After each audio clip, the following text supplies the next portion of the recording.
Hello everyone, I hope you all are doing well. Welcome back to our AWS AI Engineer Essential series. My name is Dheeraj Choudhary and today we are starting our deep dive into Amazon SageMaker. So let's get started.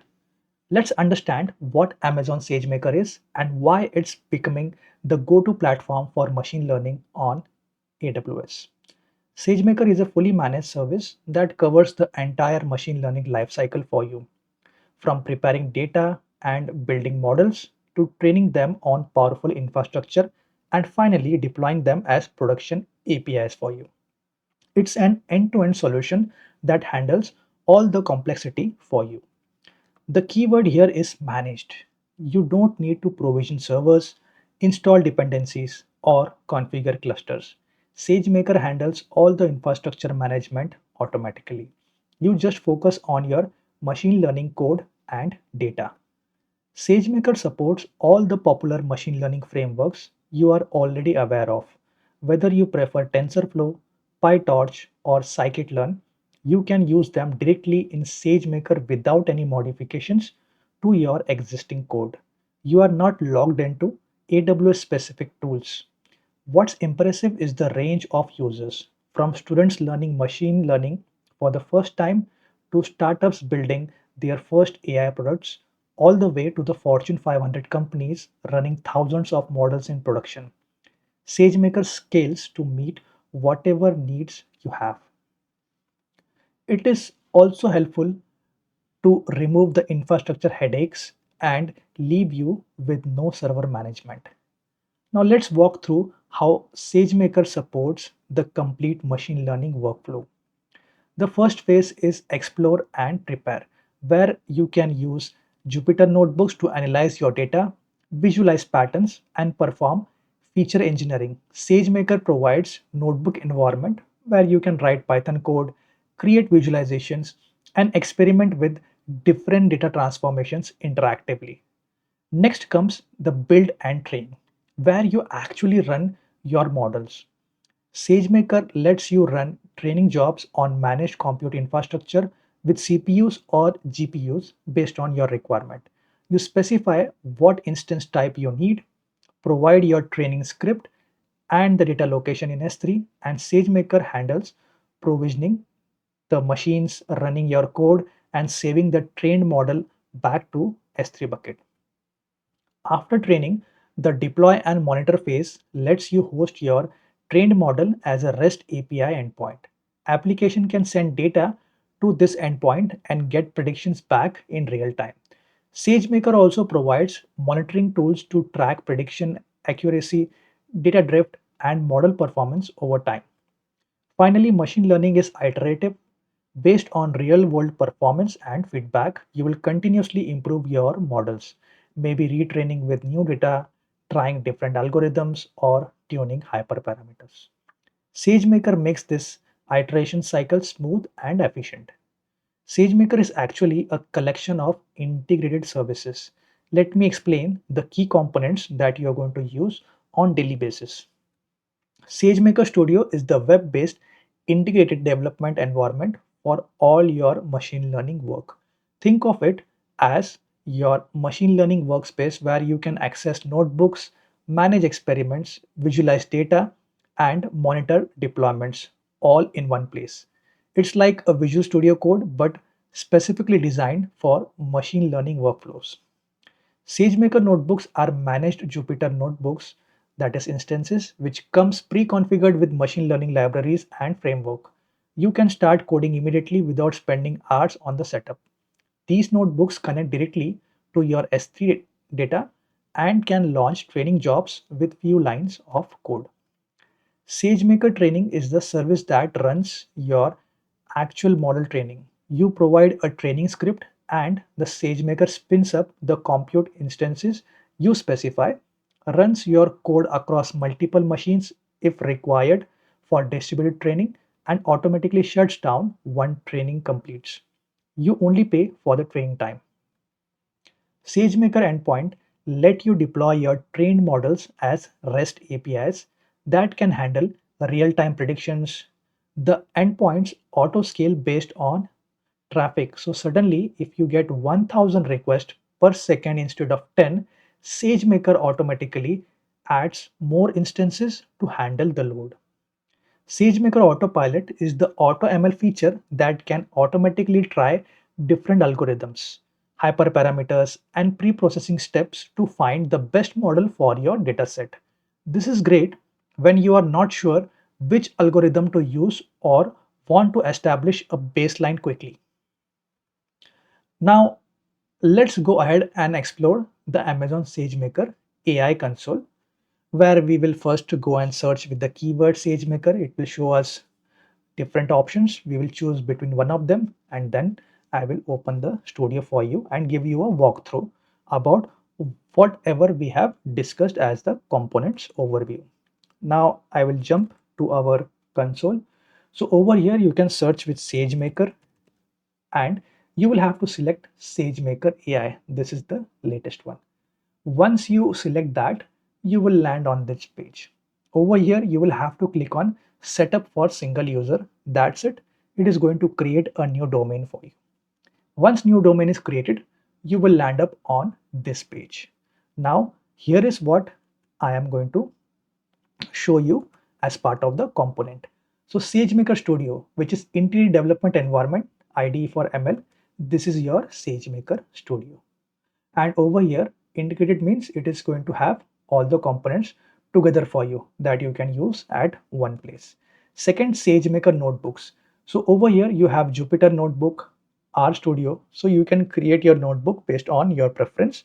So for creating the notebook, you just click on Jupyter, mention what kind of instance you want. Boom, your Jupyter notebook is ready, and you can use them in the console itself. No need to download or work on any specific machine. Third is SageMaker training. So if I go on the left hand side, okay, and if I click on jobs, you can see there is one option of training. So if I click on training, this is the console from where you can create your training jobs. Then comes another, that is SageMaker endpoints. So for SageMaker endpoints, what you will have to do is you will have to go to deployments, and over here you can see endpoints. If I click on this, this is the console from where you can configure your endpoints. Then comes the SageMaker Autopilot, where AutoML automatically builds best models for you.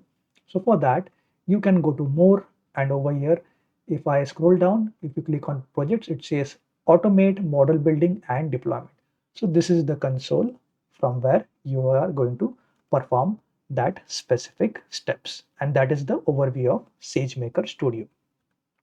Now you might be wondering, in our last video, we just learned about EC2 GPU instances. So why not just train models on that machine itself? Let me explain you why SageMaker is worth considering. With EC2, you will manually launch instances, install dependencies on it, configure multi-GPU setups, transfer data, run training, and remember to shut down the instance when done. With SageMaker, all of this happens automatically for you. You submit a training job, as I showed you from the console, and SageMaker provisions the instance, runs your code, saves the model, and terminates the instance, all without your intervention, which reduces your work, right?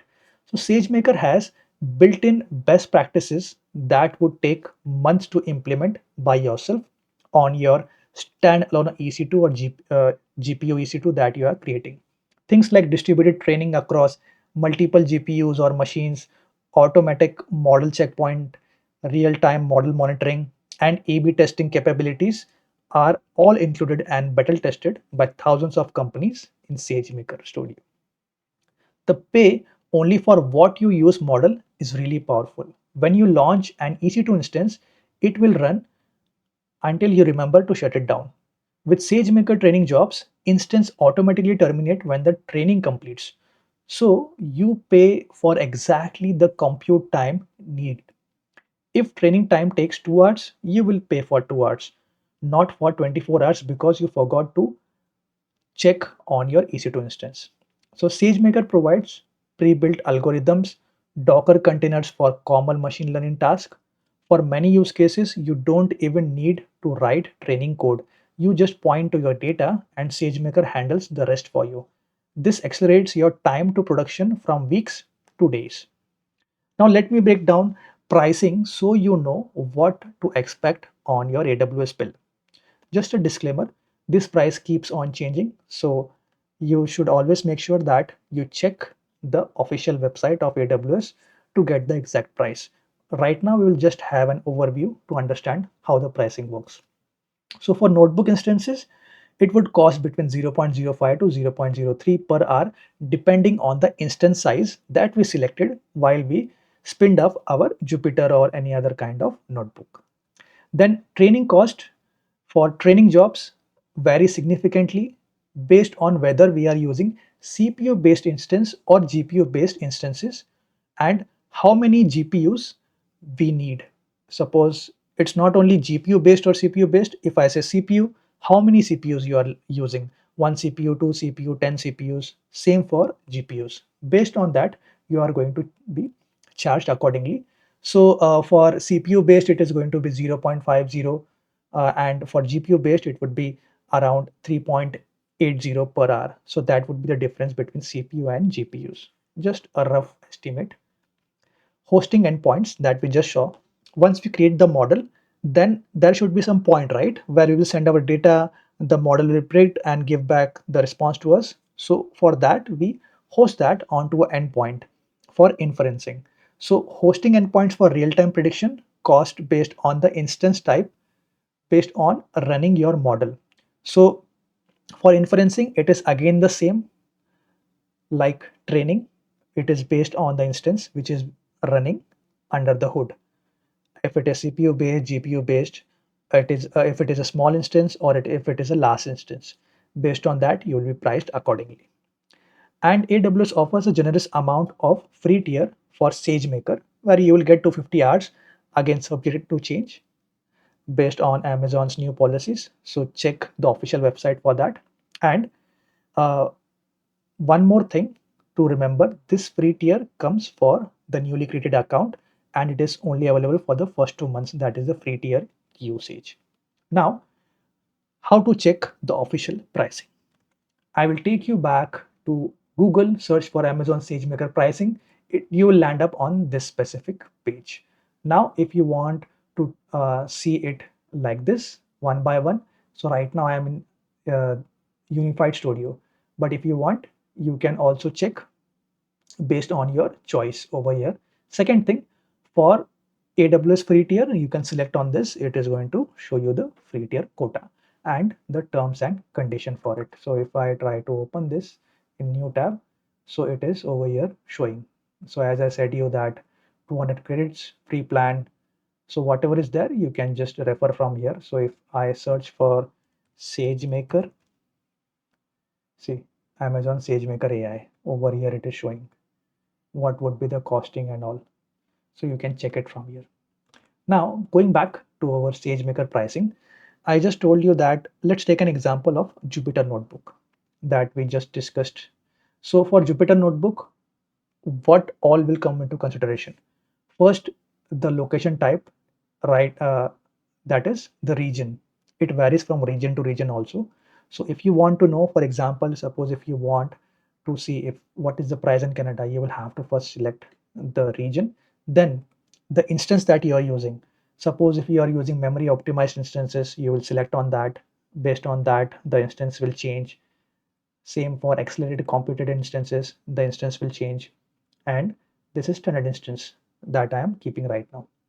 So once you take into consideration your region, then your compute type, after that you can see the list to understand what exactly is the pricing specifically for the instance type that you're using. So this is not generic for everyone. This is specific to an instance name. This is how you can check the official pricing for Jupyter notebooks that you are running. And same you can see for others too that I just discussed. See, everything is mentioned over here. Now, before we jump further, I need to clarify something very important about SageMaker's recent changes. There are currently two versions of SageMaker Studio. You might have seen while I was giving you a demo of the console. So if I go back over here, if I click on SageMaker, see SageMaker, there are two SageMakers which is showing. One is the latest one and one is the older one. Now, the new SageMaker and the older SageMaker is known as the Studio Classic. So AWS introduced the new SageMaker Studio in late 2023 with a completely redesigned interface and simplified workflow for you. And this is the current recommended version. If you are going to start learning, make sure that you select the same option that I have showed you. For new projects and new learners, you should always use the SageMaker AI Studio. It has a unified interface that's cleaner, serverless notebooks that starts faster and much simple onboarding process. As I just showed you, one click, your domain is going to get created. You don't need to manage domains and user profiles like Studio Classic that we have. So all current AWS documentation, if you're trying to refer, it is going to point to new Studio interface. So don't get confused. If you're using the older one and if you're using that documentation, by default, it is pointing to the newer version. So if you want to work with the older one, change the documentation accordingly.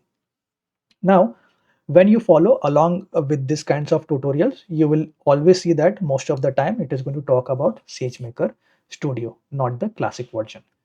Now, Studio Classic was the original SageMaker development environment, which was launched years ago. While it still works, AWS has deprecated that in November 2023 and stopped onboarding new users to it. For existing users, it is still working. If you search for SageMaker tutorials online, you will find many referencing to Studio Classic with its old UI and workflow. So along with my tutorial, if you're watching other tutorials, just see what kind of specific console they are using so you don't get confused with that. Now let me share some essential best practices that will save you money and improve your workflow. Always stop your notebook instance once you are not actively writing code onto it. Even if you are just stepping away for lunch or ending your workday, stop the instance. Notebook continues charging per hour when the instance is running. So even if you are not using them, it doesn't matter. A notebook left running for a weekend could cost you $50 to $100 unnecessarily. So be very cautious while using your notebook. Use the smallest instance type that's sufficient for your current task. When you are just writing code, exploring data with small samples, or building model logic, a basic T3 medium instance is perfectly fine and would cost pennies per hour. Only scale up to larger instances with more memory or CPU when you actually need that power for processing large data sets. This best practice is very important, guys. If you make a mistake, you will be charged heavily. So make sure you are putting everything into your brain. Never store important data on your notebook instances, that is local storage. Notebook storage is ephemeral. If you delete the instance, the data is gone. Always keep your dataset in S3 buckets where they would be safe, durable, and can be accessed by any notebook or the training job that you're going to spin up. Think of notebook storage as a temporary scratch space only. When running training jobs, always use spot instances. While I'm going to run the training job and give you a demo for it, I will show you at that time. But right now, just remember that most of the time you can use spot instances unless you have a strict deadline where you have to do it right away. So spot instances can save up to 90% on training cost and work perfectly for machine learning workloads because SageMaker automatically checkpoints your model. So suppose if a spot instance gets interrupted on which you were running your job, so SageMaker will resume from the last checkpoint on the new instance that it is going to provision for you for running your job.